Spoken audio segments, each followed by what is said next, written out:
What is up, everyone? Welcome to another episode of Backup Fantasy Sports. It is Friday, August 4th. My name is Ewan, and on today's episode, we are going to get into some F1 fantasy. The summer break is in session, but the F1 fantasy content rolls along with a little bit of a different show today, doing some mid-season awards, just a little bit of fun to recap the first 12 races of season. It's been a crazy first half of the year. We've had people come back. Hello again, Daniel Ricciardo. We've seen the game kind of change with their price changes. I think the game has gotten better as the season has gone along with all of these upgrades that new teams are bringing in. It was heavy on the meta to begin the year, which was a little unfortunate, but we've really started to make some decisions and strategic calls as we go into the summer break here. So definitely more excitement coming in the second half of the year, I hope, with McLaren, Aston Martin, Ferrari, Mercedes, all battling for that number 2 spot. Alpine kind of showing some revival in that last race at Spa, but what are we going to do about Red Bull? Just ride them until the wheels come off, and I don't think they're coming off anytime soon. But I'm sure we will touch on that in the mid-season awards. But I just want to thank everyone for the support over the first half of the season, all the likes, the comments, the subscriptions to the channel. Really appreciate it. And if you're new to the channel, just click that button down there. Hit the like button. Leave me a comment on what you like, what you don't like. Always happy to respond. Read every comment. Always respond to them. And you can also follow me on Twitter at @YouEnterYou're Pretty good first half of the year. As you can see, 8,300 in the world. Took a little bit of a dip after Belgium with some people playing their chips. Max had an excellent weekend, but we will talk about that a little bit more when we do our next race preview in a couple of weeks. But what awards are we going to get into today? Midseason awards. Best backmarker, best value race, the best non-Red Bull driver, constructor, value driver, the biggest bust, and the MVP. There's a little preview of the MVP right there in slide number 1. But let's just roll along here with the backmarker. Nominees for this award are Alex Albon, Yuki Tsunoda, and Zhou Guanyu. People might quibble with Alex Albon being a backmarker, but at the beginning of the year, his price was affordable in the game.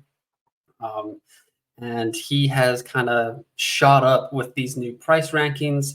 Tsunoda and Zhou Guanyu were really the two we've been looking at all season long as our back marker. Things have changed now that Daniel Ricciardo came into the game. I think some people also dropped Sergio Perez for Belgium to go with Lando and Albon and kind of try to catch some price rises. There was a pretty good strategic move that people played there with their final fix chip in Spa. But overall, it's been between Tsunoda and Zhou Guanyu all year. As you can see right now, 0.6 between them in price, but Zhou has more points than Tsunoda over the season and has been a better points per million guy. And he just came off his best race in Belgium with 18 points. So who's the best backmarker of the first half? Zhou Guanyu. Congratulations to him for winning best backmarker of the year. It will be interesting to see how Alfa Romeo move along in the back half of the season. I don't think Zhou Guanyu is guaranteed a contract for next season. He signed a new deal last year after his rookie campaign, but he has gotten better this year. I think he's doing better than Bottas for me, or at least he's showing signs of improvement. So I hope they keep him on. I think he's improving, and I think he deserves a spot on the grid. So congrats to Zhou Guanyu for winning best backmarker of the first half of the season. Next up is the best value race, just the single race, not the driver in total. 3 nominees here: Alex Albon in Canada, where Williams brought some upgrades there. He was 4.9 at that point. Alonso in Bahrain when he started the season at 8.3 million after a fantastic preseason testing showing. And Lando Norris at Silverstone when he was 11.4 million after those Austria upgrades. We were all wondering, could McLaren keep it up? How was it going to go down? And those are the nominees right there. 22 points for Albon, 39 points for Alonso, and Norris had 33. Don't have to get too complicated with this one. The winner is Fernando Alonso. Kicked off the season with a bang. It was his best race of the season, and it was when he was the cheapest. So we're going to go with that. 4.7 points per million we all got when we had him in our lineups in race number 1 at the beginning of the year. And while it stuck for the first 6, 7, 8 races, he has now fallen out of a lot of lineups in the F1 fantasy game. Aston Martin's development seems to have been front-loaded. They have kind of stalled as we enter the summer break, with Fernando Alonso being less than a point per million or value-wise over the last 3 races as we enter the summer break. So definitely something to monitor there, see if we get any whispers of any more developments coming, as Aston Martin would love to finish as high up the constructor standings as possible. But will they be able to hang on to even a top 4 spot at the moment? But Alonso did start off the year with a bang, and it was a great race for Aston Martin to kick off the season. Next up is the best non-Red Bull driver. 3 nominees here again, 2 from the last award: Alonso, Lewis Hamilton, and Lando Norris. Over the course of the season, Hamilton has 25.42 points per race, which is pretty darn good. Mercedes brought some upgrades in Barcelona or Monaco, and then Barcelona, where they really got to test it. And it seems to have made the car more competitive. Lewis Hamilton has a pole.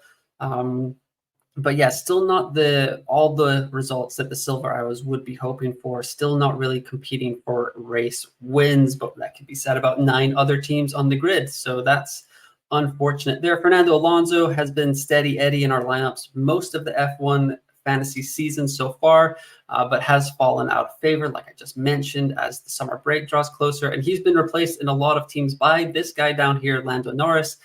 On the season, 11.92 points per race, but over the last 3 races, that has shot up to 27.33 as McLaren have brought those upgrades. Lando and Oscar Piastri really shooting up the F1 fantasy charts there.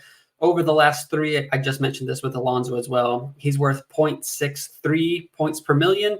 Hamilton is just over. He's just kind of scraping his value, but Lando has been worth double the points each race since Austria, really. So he's really coming on strong, as is that McLaren. But it will be interesting to see if McLaren are kind of having a mid-season push like how Aston Martin did at the beginning of the year. Can they sustain this success? Are Ferrari and Mercedes kind of going to pull away eventually? To be determined here. But yeah, best race over the last 3. Hamilton, 32 points with the sprint race in Belgium. But Lando there, P2 at Silverstone, fantastic weekend for him. But the best non-Red Bull driver of the year goes to Lewis Hamilton. He's not really been in a lot of teams, so is a slightly controversial pick. But over the season, if you have been loyal to the 7-time world champion, he is getting you the 3rd most points per race over the season. Since those upgrades it was really in Imola, but that race was washed out. Mercedes have been the 2nd best team on the grid, consistently outperforming Ferrari and Aston Martin, and they've been weathering the McLaren storm a little bit here. But yeah, Lewis Hamilton got a pole in Hungary. Good job by him, but kind of lost it all in the first corner. So Mercedes still playing catch up here, but Lewis Hamilton, best non-Red Bull driver of the season so far for me. Next up, we've got the Constructor. There are 3 nominees, but there's really only 1. These are the only 3 teams that anyone has really had in their lineup this season, except for people who play the Limitless chip. They had Ferrari and Mercedes combination at some point, along with Red Bull. But Red Bull just dominating. 1,085 points in 12 races is absurd. 12 wins in a row, got the record now, 19 podiums, and 102 pit stop points. I didn't realize how miserable Aston Martin were in the pit stop points until I kind of looked it up for this video, but just 3 pit stop points on the year. That is some Mercedes-like slow pit stops there. But McLaren coming on strong at the end of the year, or the end of the first half here, 308 points in total, but a lot of that has come since Austria, who is the winner for the constructor, best constructor in the first half of the year. It's that guy, Christian Horner, and Red Bull just simply dominating the season. Not a lot to say. They have the best car. They do the best pit stops. They got one of the best driver lineups on the grid. Not a lot going wrong. The only thing that's really holding Red Bull back is Sergio Perez's poor qualifying and then getting that double bonus for Q3 points. But yeah, until they go up and we get priced out of the game, we're all going to have Red Bull for the rest of the year. Value driver over the course of this season here. So I did put Zhou Guanyu in here just because his points per million is right up there with the best of them on the grid. Fernando Alonso, 2.3 points per million here. But like I talked about in the non-Red Bull driver section, his points per million has really fallen down the map as we've headed into the summer break here.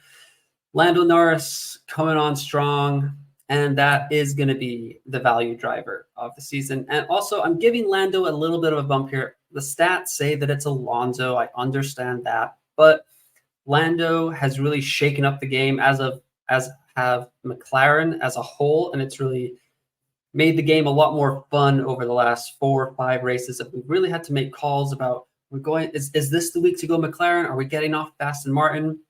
There are some teams in the game that just took that risk in Austria. They went for it, and now they're running triple Red Bull, triple McLaren with Alex Albon as their backmarker. And I would expect that they are going to do quite well over the last part of the season. For myself, I'm just playing catch up. I have Oscar Piastri and McLaren in my lineup with Alex Albon as my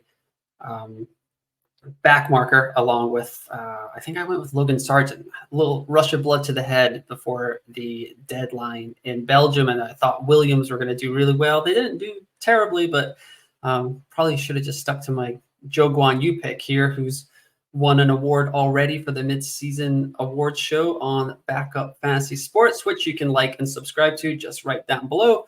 Also, just follow me on Twitter at @UIN_OR_YOU, where I will just kind of tweet away random F1 fantasy thoughts in my brain sporadically. So, yeah, Lando Norris, value driver of the year here, or of the first half of the season. Maybe it should be Alonso, but I'm giving Norris the nod because he's just been part of the shakeup of the game and made it a little bit more fun for us. Biggest bust of the year. This is maybe the most fun to talk about here, but yeah, Nick De Vries, 20 points on the year, lost his seat in AlphaTauri, or soon to be Hugo Boss Bulls Racing, according to the Twitter rumors. 0.3 points per million on the year. His best race was his last race in Austria with 9 points, or his second to last race. Sorry, he did go to Silverstone. Charles Leclerc has been pretty disappointed as well for Ferrari. He had a great year last year, but they have not been able to maintain that. 0.64 points per million so far this year. But over the last 3, he's showing tiny signs of improvement, 14.67 points per race. And he had 32 points in Austria. And Esteban Ocon, more of just a general representation of Alpine, who were, I thought that they could be good value picks at the beginning of the year. They were both priced under 10 million. Pierre Gasly, Esteban Ocon, I thought they were going to take good steps forward, maybe get closer to those top 3, but they have actually fallen all the way back to like 6th in the constructors standings. They've fired their team principal going into the summer break. It's just all bad vibes for the French outfit. But who is the biggest bust between Nick De Vries, Charles Leclerc, and Esteban Ocon? All of them. They've all been garbage for F1 Fantasy. So I couldn't choose. I just put all of them in there. I know Ocon's had a couple of spike weeks, but just in general, Alpine been such a disappointing. Like, I was really hoping they would be an alternative to Aston Martin at some point in the year, right around Monaco. I think I put in Pierre Gasly, was kind of feeling like that, but it just didn't work out. And in general, just very sour on them. They had 2 DNF two double DNFs in a row as we headed into the summer break. They picked it back up in Belgium right before halftime when the season was called, but just no thank you for Alpine. Charles Leclerc, just disappointing. Was once the game came out, we kind of realized how the points were being scored. He just is not an option, unfortunately. And Nick DeVries, you lose your seat, you're definitely getting the biggest bust award. So I would probably give it to Nick DeVries if I had to choose one, but I don't, because it's my YouTube channel, so I can make the rules, I guess. But yeah, all three of these guys have been pretty disappointing for F1 Fantasy this year. And the final award here is the MVP, but it's the Max VP. There's really no one else to talk about. This guy has been dominating F1 Fantasy and just F1 in general. 12 races, 10 wins. You can see all the stats right here. 565 fantasy points. His best race was 64 points in Miami, where he came from 9th to win the whole thing. And he's even been pretty valuable, 1.71 points per million. So it's not even like we're paying a ton and not getting a lot in return. Like, he's really right up there with one of the more valuable drivers on the grid. But Max Verstappen will be a staple in our lineups for the remainder of the year, unless something goes crazy. I've already used my extra DRS boost on him in Austria. That went very well. I know people just used it in Spa. That went pretty well with his gearbox penalty, despite the rain. So good job by those F1 managers that did that. But there will be other opportunities over the final half of the season to play that extra DRS boost chip on Max Verstappen. I know there's a sprint in Austin and Qatar for sure. And there's one more that I'm forgetting. So I will check that out after this episode goes up. But yeah, Max has just been so dominant this year, and everyone has him in the game. And he's just the auto pick. There's no reason to go against him every week, as Red Bull are just absolutely dominating this season. And he's carrying all of our F1 lineups, but hopefully there's some differentials coming along. I know people were dropping Sergio Perez before in Belgium to kind of get the triple McLaren to try and catch some price rises, but we will see how that goes. But that is really it for this first episode of summer break content for F1 Fantasy on the Backup Fantasy Sports YouTube channel. I will hopefully have a couple more videos to be determined what those ideas are going to be, but just trying to keep F1 Fantasy in our thoughts as we all enjoy the summer break, but also yearn for F1 to come back into our lives. You can follow me on Twitter right there at You In or You Out. Always happy to talk anything. Fantasy Premier League is starting up. I've been doing some videos on the channel for that as well. But yeah, subscribe to the channel. I do put these out on podcast form now. I finally figured out how to kind of do that quite easily, so these will be out in audio form as well. But once again, thanks for listening, and I will talk to you next time.